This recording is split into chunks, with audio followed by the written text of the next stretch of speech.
Hi, I am Catherine Parks, and we are coming to you live in Sarasota, Florida.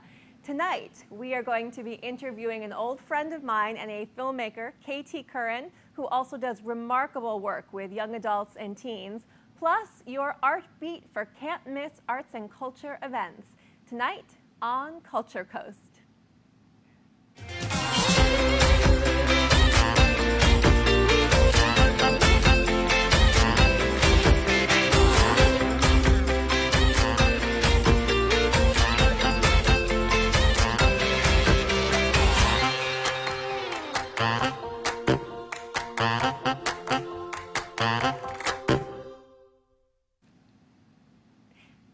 Facebook Live. So if you're watching, I want to hear from you. Comment on the video. Let me know where you're watching from. Are you local? Are you in another state? Are you in outer space?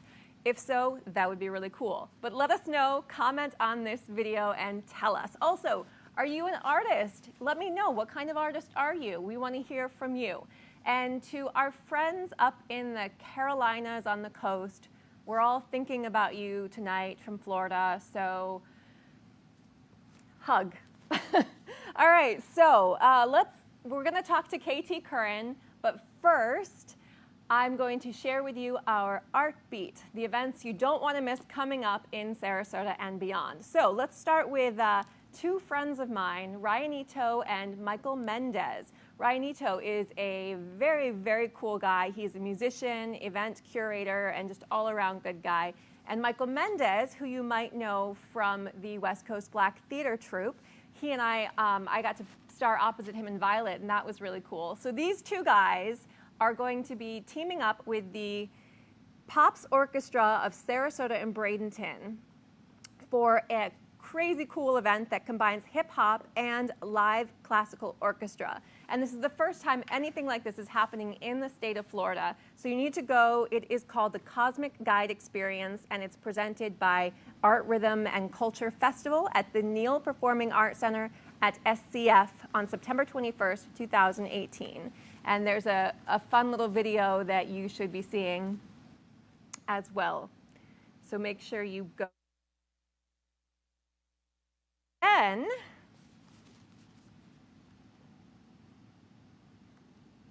Then the Van Wezel is hosting some really, really fun upcoming events as well. Friday Fest is going to be happening with the Dr. Dave Band. That's tomorrow night, September 14th at 5 p.m. And it combines it's a Bradenton band with Southern rock and bluegrass. And I adore bluegrass so much that we actually had a bluegrass band play at our wedding, and it's on my bucket list to learn to play the banjo. So if you play the banjo, I'm jealous. All right, so then the Van Wezel will also have Jerry Seinfeld on September 20th. I have a confession to make. I've never seen a full episode of Seinfeld. However, I've watched every single episode of comedians in cars getting coffee, and that is really cool. So if you go to the Van Wezel, great. If you watch comedians in cars getting coffee, even better. So go check out Jerry. And then Rise Above Performing Arts presents 13 the Musical at the Glen Ridge Performing Arts Center, September 20th to the 23rd. This is a newer musical from Jason Robert Brown, whom I like to call J-Rob. And he has written a hilarious coming-of-age musical about discovering that cool is sometimes where we least expect it. And I think all of us have learned that at some point in our lives, for sure.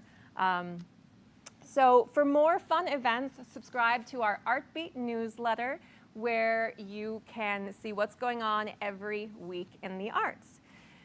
So we are going to bring out KT, but first let's talk about and thank our sponsors, iStage Homes, who provided all of our very, very cool set. They have a warehouse in the Rosemary district, and they have amazing furniture that you can use to stage homes for if you want to sell your house or whatever, go there. Also, Beautiful You Boutique on Hillview. They have awesome clothing on consignment. There's always something for you there. So get yourself to Beautiful You Boutique. And finally, we need more sponsors. This is a very, wonderful show where we like to talk to artists, and to make it happen, we need your help. So we can talk about you here on Culture Coast. Let us know, send us a direct message on the Facebook, and we'd love to have you join us as well. So with that, I'd like to introduce and present my friend, KT Curran. Hi. Hello, KT. I'm so happy to be here. I'm happy to have you here as well. So, do you remember when we first met? Well, I'm trying to think. I just know I've admired your performing for so long, but I don't know the actual first time we met. I think I remember when we first met, and I kind of know why you might not remember, but I was doing Gypsy at the Golden Apple Dinner Theater in like 2000 or something, 2001, I'm not even sure the year. And you, I believe you stepped in. Oh, for Roberta. For Roberta. Oh my gosh, yeah. that's right. Yeah, you were Gypsy, the mom. Mama Rose. Mama Rose, yes, yeah. And that was, I had, I think, 2 days rehearsal. So I'm surprised I remember anything from that, playing Mama Rose with 2 days. Oh my gosh, I can't even imagine. But it was wonderful. Right the apple, I miss it so much. I miss the apple too. And Roberta. Yeah. Yeah. Love Roberta, and she was an indomitable spirit. Yes, for sure. Larger than life. Absolutely. So tell me a little bit about yourself, because I don't even know. Tell me about, how did you get involved in the arts? Well, ever since I was a little girl, I just knew I was an actress, and it was just something like I seemed to, from the earliest time I can remember, I just knew that's what I wanted to be, and basically that's who I was. And I don't know where it really came from. No one else in my family. I come from a very large family of 11 children. Oh my goodness. And I'm the only one that went into the arts, but it just happened. I don't know. Maybe it was Wizard of Oz and Judy Garland or something. Oh yeah, that would make sense. Yes. Like films really influenced me. I get that. Right. So did you study theater? Yes, I studied theater primarily at a theater where I eventually got my very first professional acting job, called the Academy Theater in Atlanta. And that's also where I met my husband. Oh, really? Yeah, okay. So it had a profound impact on my life. The director of the Academy Theater, Frank Whittow, was my mentor. He's looked like Orson Welles, a very serious, deep artist of great intelligence and depth and psychological insight, and he taught me for about 7 years, and then when I was 15, and then I got my first professional acting job as a member of the company at the Academy. Wow. Yeah. That's very neat. So tell me, what are some of the favorite roles you've played over the years? Well, I think the first role that stands out is there's a play called Getting Out by Marcia Norman. And I played a character named Arlie, and it was probably my first really large role that that deeply took everything I had. And Arlie, it was this kind of rabble-raising, hell-raising teenage girl who irrepressible spirit, and I think I remember the last performance.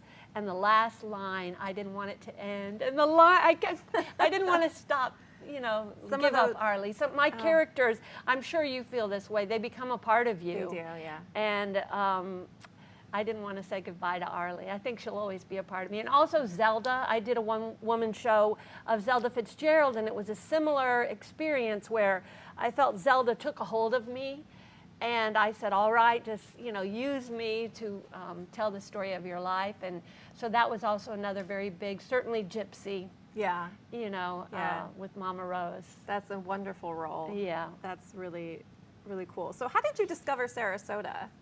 Well, my husband is also a professional actor, and I said I met him at the Academy, but at the time he was doing a national tour of a play called Waiting for Godot by Samuel Beckett, and it toured to the Van Wezel. Oh. And we lived in Atlanta, where Atlanta's wonderful, but it's not Sarasota, which is paradise. It's like we really live in paradise here in Sarasota. And he came to the Van Wezel, and they were rehearsing on the beach. Oh my goodness! The company with Frank, and he said, "This is just, I want to live there." And he'd always wanted to live at the beach. And we had our little daughter at the time, Tiger, who we just said, well, why don't we raise her at the beach? And so we just moved our life and came down here and haven't looked back.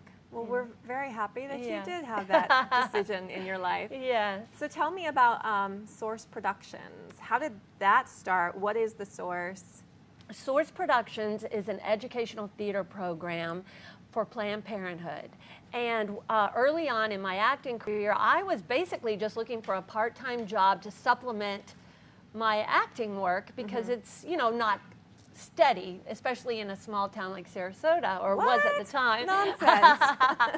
And so they were looking for just a part-time person to do theater in the schools. And I, applied, and it just seemed to really fit my schedule, my personality. It was a lot about helping young people make better decisions and using the theater to do that. And I would have weekly workshops with high school kids.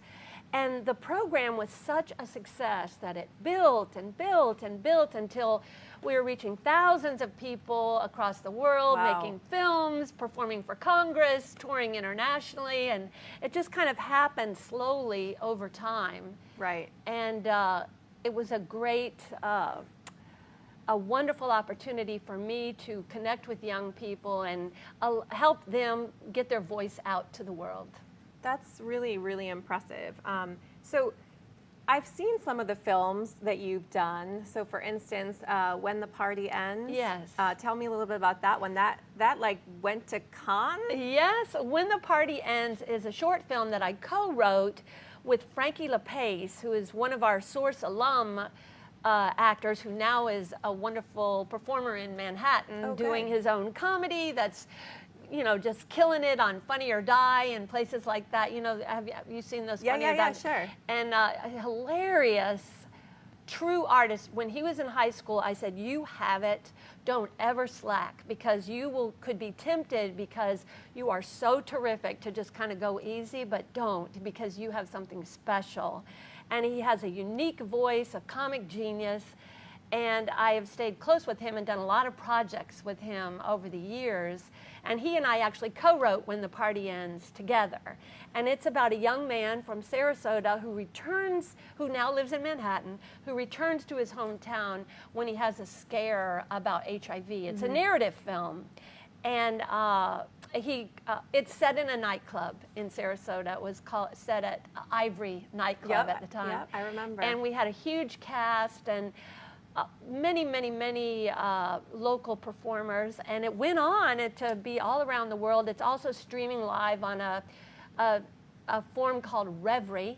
And it's been to California and yes, to the Short Film Corner at the Cannes Film Festival, where Frankie went with me, and also my daughter Tiger joined us. And we had 2 weeks at the Cannes Film Festival, which was glorious. Oh my goodness, I can't Yeah. imagine. Uh-huh. So tell me a little bit about filmmaking. Like how did this sort of take over, and what are some of the other films that you've done, and what do you do in the filmmaking process? Well, about 10 years ago, I was doing a rehearsal with the young people at Source, and it was late in the day, and people were a little distracted, and I said, I'll take some publicity shots, and I picked up my camera, and suddenly all the performers got hyper-focused, and everything I was just like, they were so present. Wow. The minute I held up the camera. And it was actually, I looked at the camera in my hands, and I looked at them, and I thought, oh, and I suddenly got where the whole track was going with young people, filmmaking, YouTube, Instagram. It was like the beginning of all that, really. Right. And so that became the beginning of making short videos, PSAs, YouTube things that we would just do, we didn't know what we were doing. I still don't know what I'm doing, but we just built with every project, from short videos to short films to longer films to now we're doing our second feature. Yeah. And each process we upgrade, and And the second feature was Surviving Lunch. Yes. So, and I think we also, before we do that, I think we have a trailer from the Source Productions. Mark, if you want to play the trailer.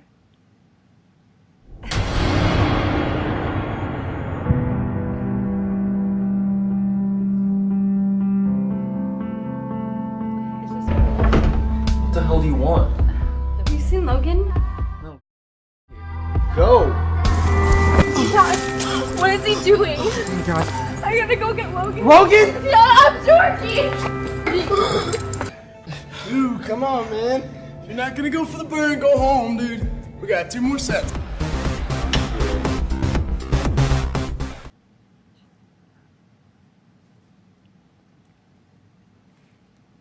So that was the trailer from Source Productions, where you could see some of the different films that they've done. And so also, I wanted to talk to KT a little bit more about Surviving Lunch. Tell me about that project, which you're working on now. Surviving Lunch is a film about bullying and gun violence in the schools. And it came from a play that we've done and toured for thousands of kids that really looks at bullying in all forms, starting from things like exclusion and cliques and cyberbullying and sexual harassment, getting all the way into physical bullying, violence, and even gun violence.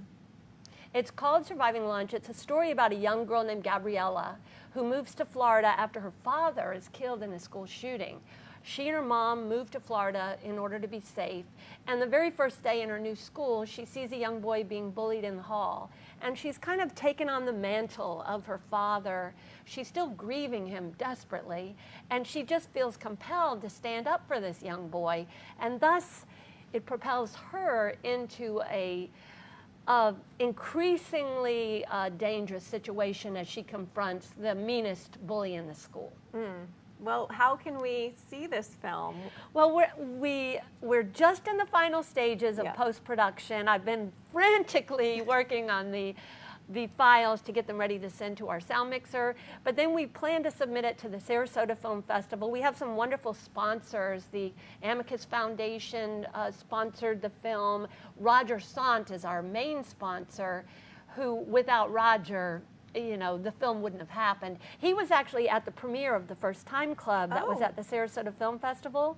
And the day of the premiere, he raised his hand in the audience and he was moved. And he said, "How can I give you money?" And I just was burst into tears, you know, and he and I had lunch, and he's become a big supporter of what we're doing with Source, of using films to help young people live happier lives. I think that's remarkable. I really am so impressed by everything that you do, and that you're able to do it all from Sarasota is so great for the community. In fact, I think Sarasota makes it easier because, you know, I go out to LA quite a lot. I was just there actually last week, but it's so busy and so crowded, and I love it, but, you know, things like locations and permits and all that, working with the Sarasota Film Commission is such a joy. You know, they're so helpful to Sarasota filmmakers. And I know in Los Angeles, all that gets a lot more complicated.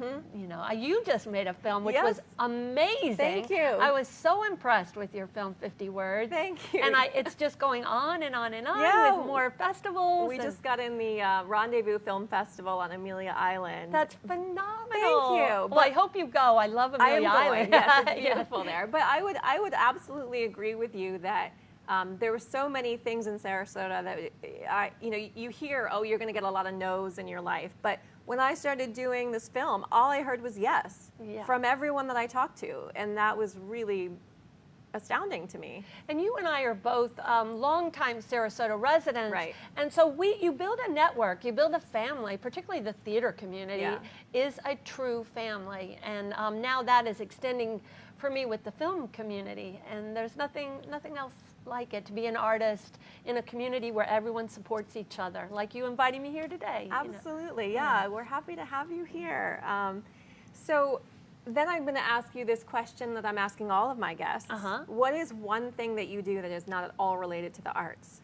Well, anybody who knows me knows I'm a Francophile, meaning I absolutely love Paris, and I study French, and I have a French group that meets every week, and we just talk about French and jazz and Paris. I go to Paris quite often, and I actually wrote part of this film in Paris last summer, and with a view of the Eiffel Tower while I sat at my little table typing. And so I love Paris. In fact, when I put my feet on the ground in Paris, I feel like I'm at home.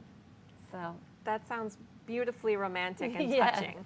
Well, we kind of knew you liked Paris, so we're we're going to close with a little game that we're going to play. Oh. I called it the Paris game. Oh boy, I love it. All right, so what I'm going to do is I'm going to name a French or Parisian thing. Okay. And I want you to say the first word that comes to your mind. Uh-oh. Okay. Oh la la la la. I know. And we're going to give you like 3 seconds to respond. Okay. So this is going to be quick. All Okay. right. So if I say Nothing X-rated. well, but better not. But you know, it's all live, so anything can happen. Yes. So if I say, let's say Eiffel Tower, you might say My apartment. Oh, perfect. All right. So here we go. Okay. All right. Moulin Rouge. Champagne with my daughter. Croissant. Yum yum. Fromage. Cheese, bien sûr. A mime. Oh, Marcel Marceau. Aperitif. Apéro is a wonderful French drink that it made me think of that. It's a new French drink that everyone's having in Paris. Apéro. Yes. Oh, I like the sound of that. The Seine. Oh, walking on the Seine, a boat on the Seine, jazz with my friends. Sounds awesome. Absinthe. Oh, avoid. Mona Lisa. Cute smile. Napoleon Bonaparte. Another autocrat that we don't need. Baguette. Want one now? Roundabouts. Scary. Nutella. My daughter loves it. All right, 3 more. Foie gras. Foie gras. C'est magnifique. C'est magnifique. Oui. Coco Chanel. Oh, c'est très chic. And Joan of Arc. Oh, an inspiration. Love it. Yeah. And on that note, thank you so much for joining us this week, KT. Well, thank you. It was so much fun. I'm so happy to have you here. You guys need to follow her career. Your website is wearethesource.org. Yes. And next show, we are going to have Nate Jacobs from the West Coast Black Theater Troupe, Love Nate. artistic director, and this is going to be September 27th on Thursday. So we'll see you then. Bye.